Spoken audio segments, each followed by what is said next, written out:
Well, no school today. School's been cancelled because there is a typhoon on the way.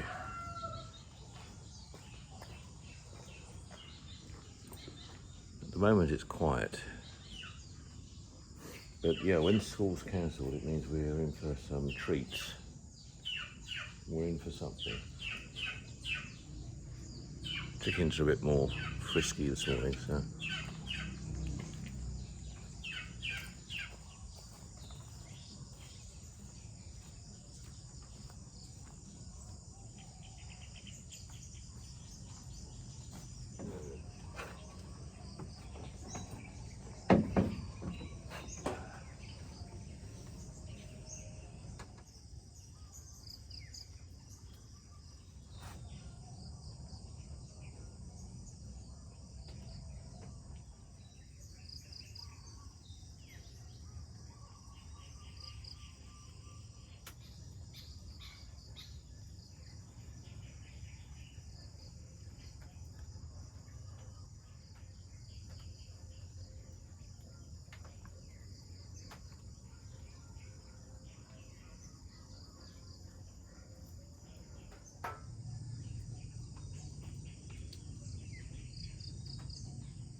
Yes, there has been a lot of rain in the night. You can see by the ground is extremely wet. There's been wind. There's a lot of leaves blown into the rest house here, and yeah, you can see there's been some. I slept well last night, so I had a damn good sleep. So it was lights out for me until this morning. It's now just coming up to 6 a.m.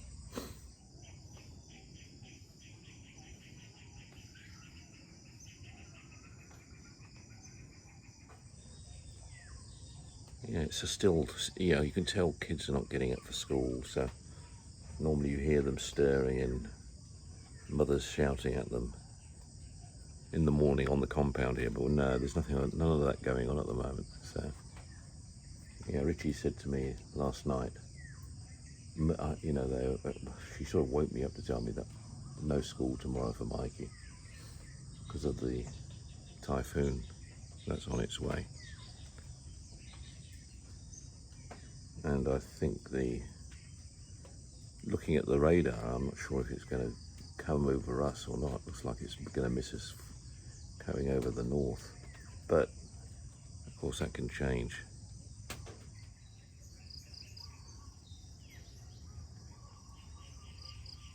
Day off today, as I call it. So I'm doing just my own casual. Well, every day is a day off in that respect.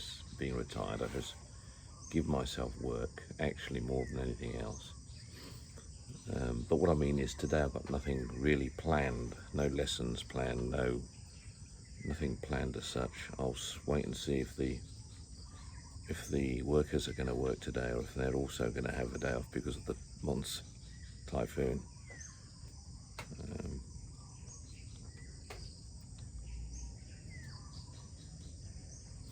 I don't have to get any materials today from what I can see because there's enough bamboo here to work on still. There's a bamboo work still to do, quite a lot.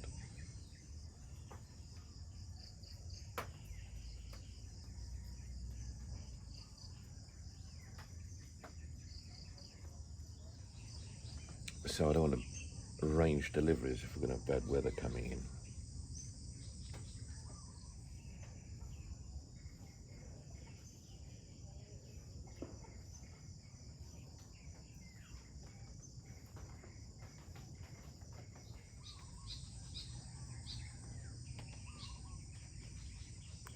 Sounds are good. There's sounds in the distance.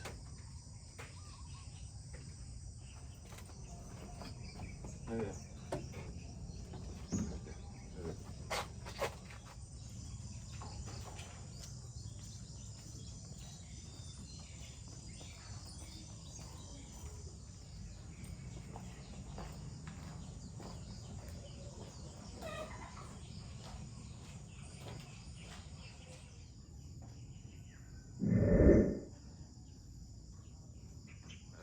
filming now.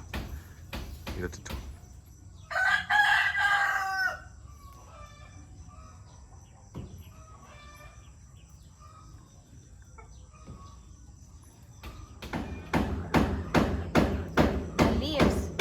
The lime leaves, they put them in Food. some certain dishes like Indians and the Thai food. Right. This lime. This is a Yeah, lime. like kaffir bush. lime, yes. But we don't use that here. Fragrant smells. Yeah. This one. But you see, there's different ones. One's ponkan. That's Ponkan calamansi.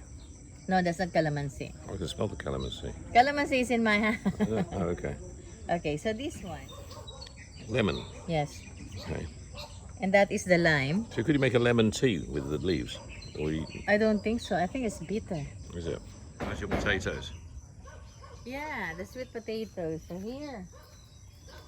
So I wonder when they're ready for harvesting. Sweet potatoes. No, these are potatoes. These are potatoes. Oh, the potatoes are in here now. Are they okay to be planted like close to each other? Like in one bunch? Yeah, that's okay. Yeah, they find a way.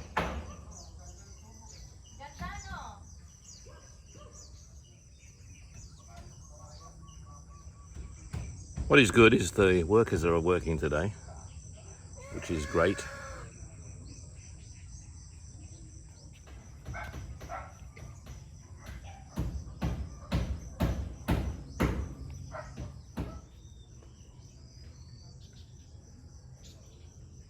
How many dragon fruits are there?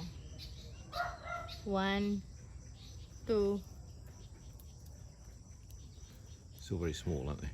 3. No, it will take only like a week or 2. 7. 7 only? When I counted it last time, there's more. Someone's been down here. Who No, likes no, dragon no, fruit? no, no. Rena. She No, likes no. dragon fruit. She likes, but she asks me. I know. Why? There was supposed to be 8. Not healthy, Daddy. No, once in a blue moon, the bacon butties have stopped. Yeah, this morning I've been thinking about my grandfather on my father's side, who was a bit of a cad. I would always describe him as.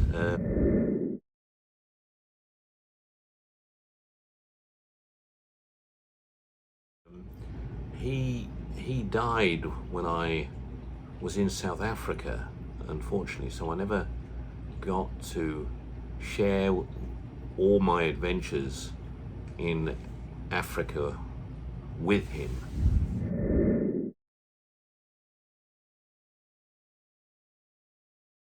But he was when I was planning my trip to South Africa, he was very much involved in, excited in what I was going to do, where I was going to be, all the places I was going to visit.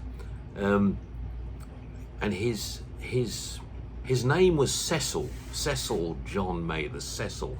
The name Cecil, not a name used commonly today, actually. Cecil Mathers. But his father, my great-grandfather, who I can only barely remember, his name was also Pop. We used to call my grandfather Pop, actually. But his mother and father, Polly and Pop, they were back in the early 1800s when they were doing their thing. And Pop was born, my grandfather Cecil, he was born in the 1800s as well. And it was the time of adventures. I mean, actually his name comes from the famous Cecil Rhodes.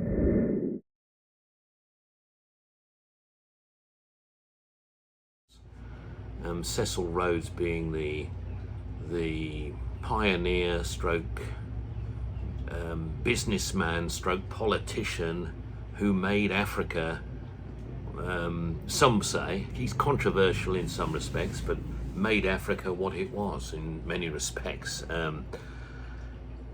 Famous initially for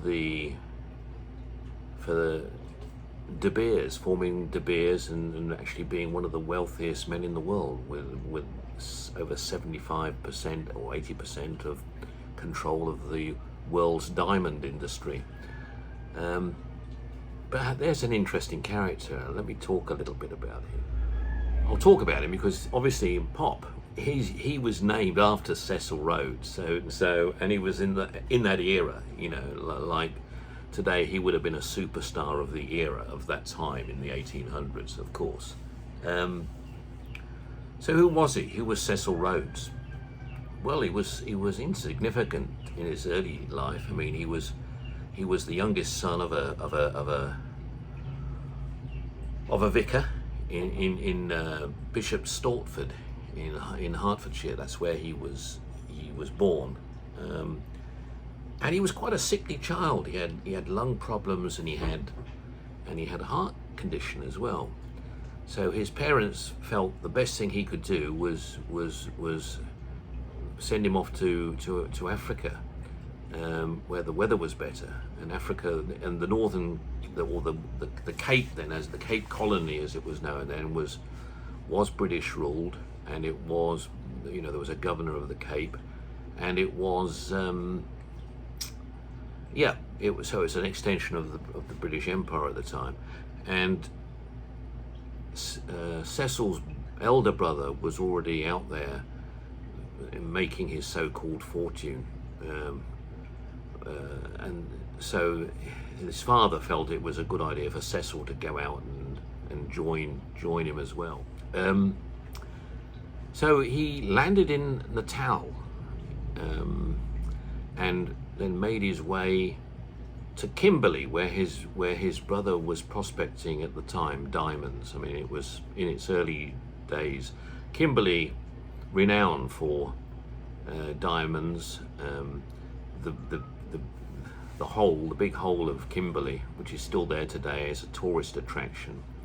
In fact, there's a business when I was in South Africa. One of the retail businesses I managed, Dion.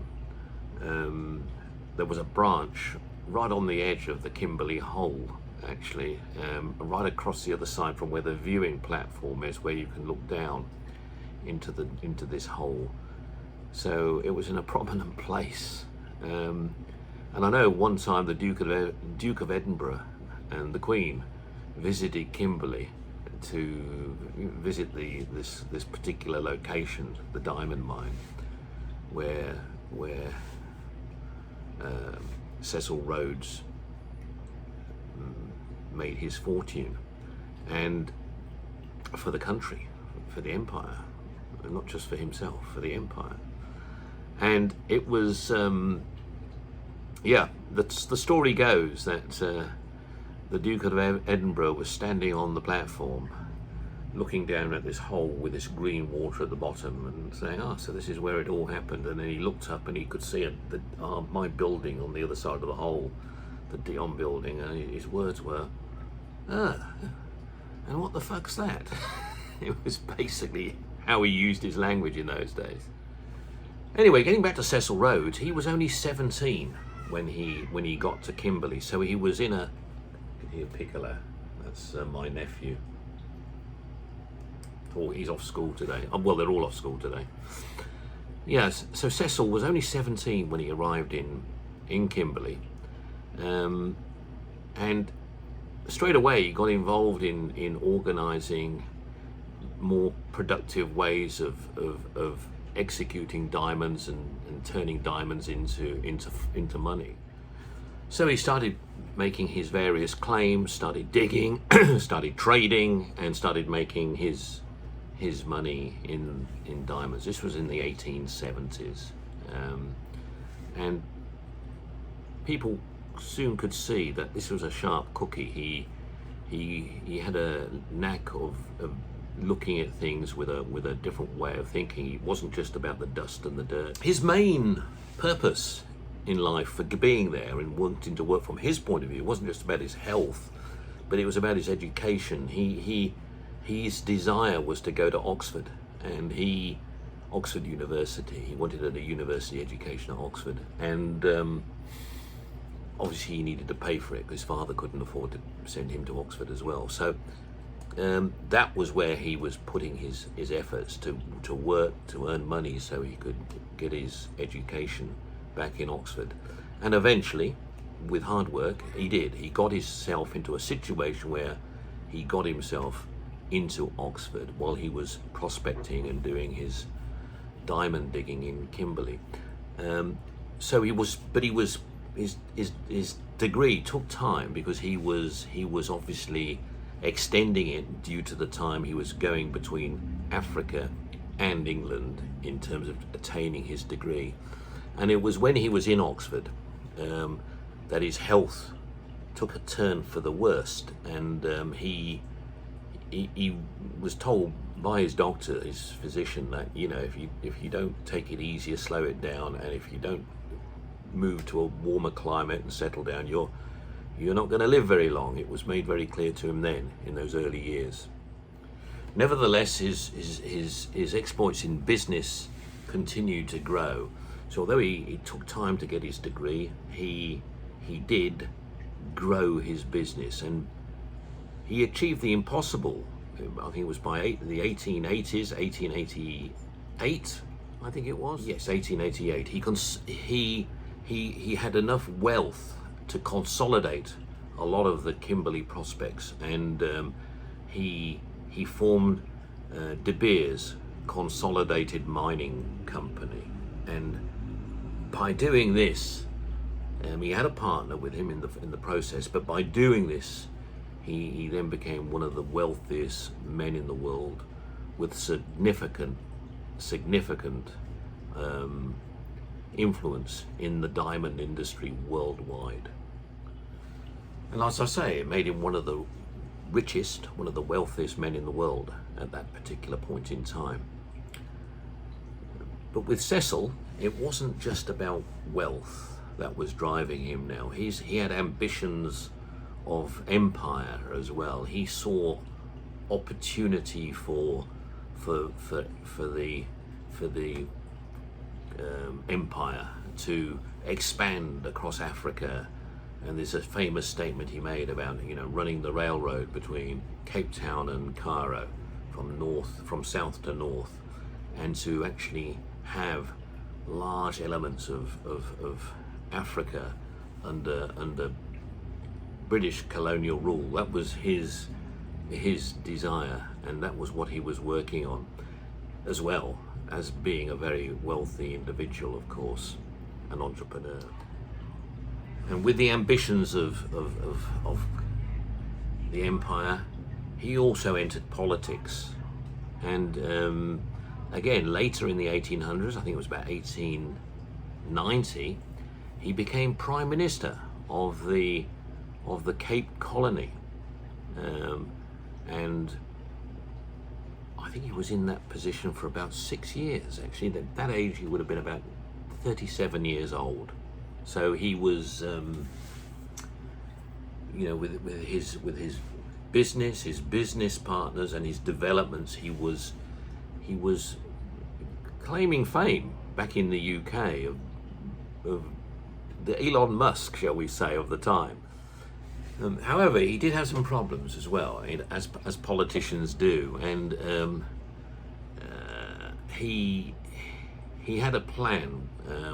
He had a plan to overthrow the Boer country, as it was then. The Boer government was then obviously north of the Cape Colony. It was in the Transvaal, as it was known, and the Jameson Raid, as it was known, where his plan, unbeknown to the British government, they had not any idea on this, but his idea was to overthrow the Boer government so he could claim and gain full control of the reef where gold had also been discovered, and that was his aim, to actually take on the gold fields of the Rand as well. So the famous Jameson Raid, as it was known, went wrong for Rhodes, and when it got into public understanding he was forced to resign as prime minister. He couldn't stay on as prime minister on the basis of what he was trying to achieve, what he was trying to do, and of course that got him out. But he still continued with his dream of support for what he was doing in the Cape Colony, and also what he had plans further north, not in the Boer states, but further north, to actually enhance the wealth of the Commonwealth, or not the Commonwealth, and the colonies as they were. His worry then that other European countries like Germany were also taking large chunks of Africa and France, and his concern was this had to stop, and you know, the British Empire had to grow and exceed. And he was really angry about the fact, you know, when the USA took control of the colonies of the United States, and he has also had there's writings of his determination to go over and get that back as well. That was his kind of ambition. So he was a little bit of a Churchill. Some people describe him like a Churchill, and some people describe him like an Adolf Hitler in terms of what he would be doing. His enterprises went into Rhodesia, which was, well, Rhodesia was named after him, the lands beyond. And so today's modern Zambia and Zimbabwe are all part of the lands that formed the Rhodes, and where actually he's laid to rest today, which I'll come to. The second Boer War came, 1899, between the British and the Boers. Rhodes was considerably weakened then. He was already a very ill man and was not in politics anymore, but he still gave significant support and energy to both his businesses and his support for the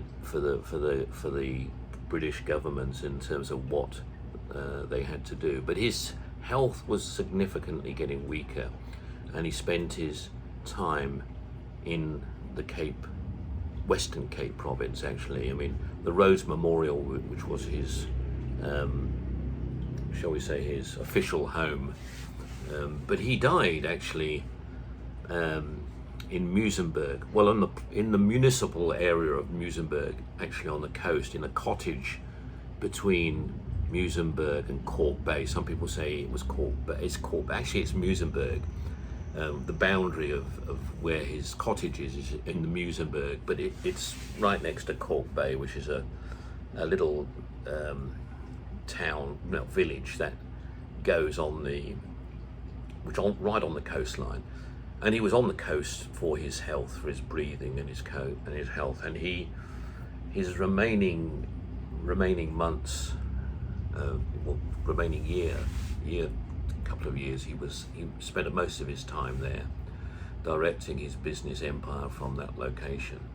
And yeah, he did remarkable things. He achieved remarkable things as a very young man in many respects, and claimed things that many would have thought would have been impossible. So he died on the 26th of March 1902 in the Western Cape, Muizenberg, in his cottage near Cork Bay, on the road that goes between Muizenberg and Simonstown. Okay, which is, I would pass on a regular basis when I do my trip with my visitors that would come and visit me in South Africa.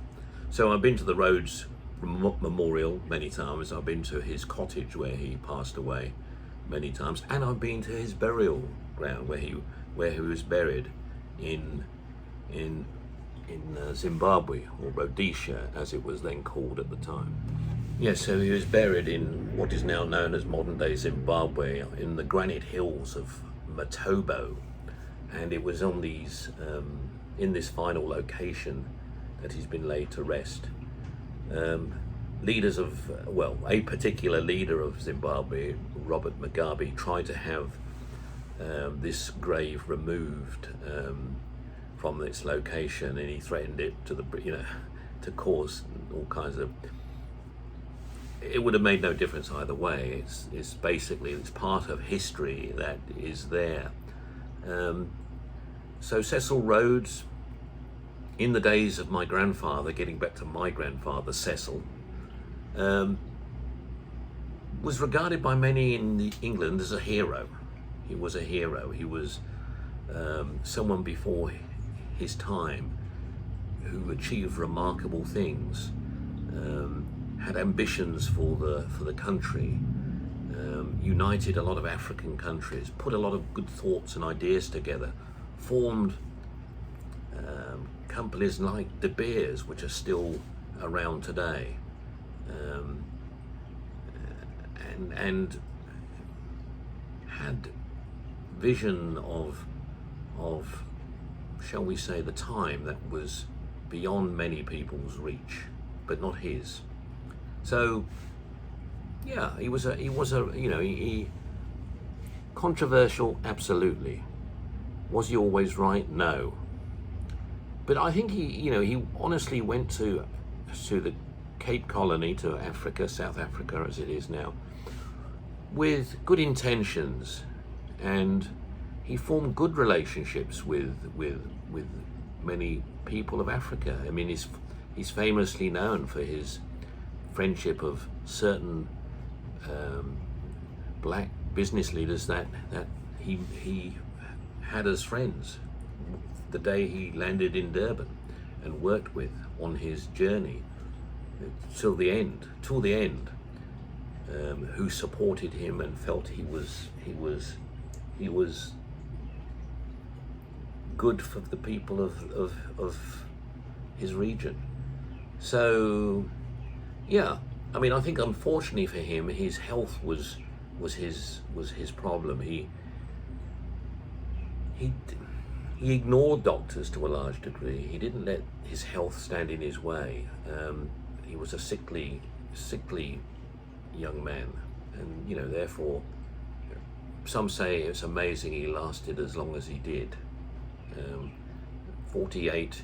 In those days, it was tough going, particularly those early years in the pioneering time frame when he was literally digging the dirt out of the hole in Kimberley to find diamonds. But he structured himself in a way that made it successful, and that's what I've got to say, where I admire his initial thinking and consolidating that, making that more efficient and effective, and consolidating it with another partner and making it work. And his ambitions beyond that, for what he saw in Africa as potentially a good, honest place for entrepreneurship. In today's modern world, we'd call it entrepreneurship. So he was the Elon Musk of the time, I would regard him as. Huge influence in people's lives at that particular point in time, and one of the wealthiest men in the world are Cecil Rhodes, pioneer. They're still around today, but thinking of my grandfather, and we were talking about, I remember vividly before I set foot on the aircraft to go to South Africa with my young family, and I was only in my 20s, early 20s, and it was very, my grandfather would be talking about Cecil Rhodes, he would be talking about the pioneers of Africa, and he was sort of jokingly putting me in that same kind of time frame. This was 1979, it's a long time ago, and South Africa was very different then, to what it is now, of course. But yes, he had some fantastic stories to tell, my grandfather. He never went to South Africa. He was in Egypt. He was in Egypt and he was in Palestine. But he was not in the southern parts of Africa. at the time. I think he would like to have gone there, and that was the desires of him and why he saw it. So me going to South Africa was something he felt was wonderful, and he really talked it up. And my grandmother wouldn't be a bit apprehensive. My mother was definitely very apprehensive, and my dad was very positive as well. He also had great views on South Africa going forward, and moved there himself. But it's a story, you know, I link it with Cecil Rhodes because that's how my grandfather told me the story originally. Obviously, I knew about Cecil Rhodes through history books and what I'd learnt anyway. But yeah, I think one looks at it today. Some people look at it with some sort of shame. You know, was Rhodes a good guy, or was he a bad guy?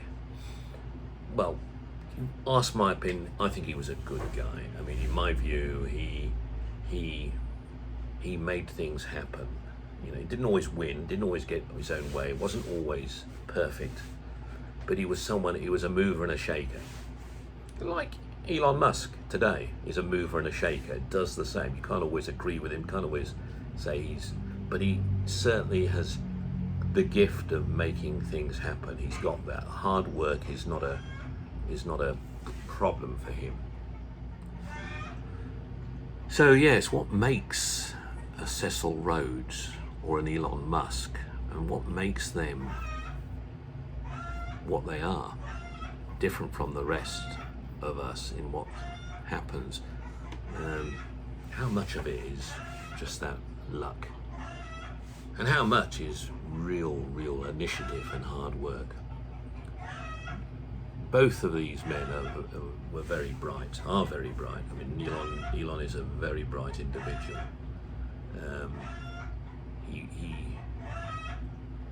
He wears his heart on his sleeve. There's no doubt about that in terms of what he does, and I think Rhodes was exactly the same. So both have that territory of risk in whatever they're doing, but they're not frightened to take those risks. And I think that's the key for us all. How many of us are really prepared to take those risks in our early lives, and how many of us are prepared to get up in the morning and do it, make it happen. You know, there's a lot in between. Those that just don't bother, and those that try hard but not quite enough, that get them to the Elon Musk standard. Okay, I think I've talked enough now, and George is getting a bit flustered, so I better go and see what he wants.